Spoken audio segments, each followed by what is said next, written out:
आपण पाहत आहे 24 दिव्य महाराष्ट्र न्यूज। चॅनलला सबस्क्राइब, शेअर, लाईक करा आणि बेल आयकॉन बटन दाबायला विसरू नका।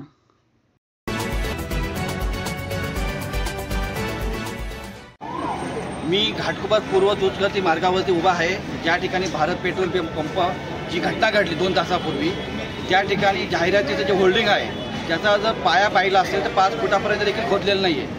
अशा परिस्थितीमध्ये इतका अवजड होल्डिंग या ठिकाणी लावलेलं आहे, त्यामुळे या ठिकाणी दुर्घटना घडलेली आहे। जवळ हजारोच्या संख्येने या ठिकाणी नागरिक दबलेले आहेत। बरेच पाऊस आले म्हणून तिथे आसरा घेण्यासाठी पेट्रोल पंपावर गेले होते। बरेच नागरिक ज्या बाईक व स्वार असतील, 4 wheeler petrol, diesel, CNG gas बघण्यासाठी या ठिकाणी आले होते।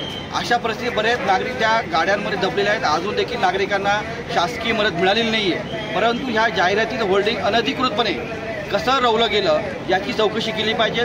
संबंधित अधिकारी असतील, महानगरपालिका अधिकारी असतील, त्याचबरोबर या पेट्रोल पंपाच्या मालकावरती मनुष्यवधाचा गुन्हा दाखल झाला पाहिजे।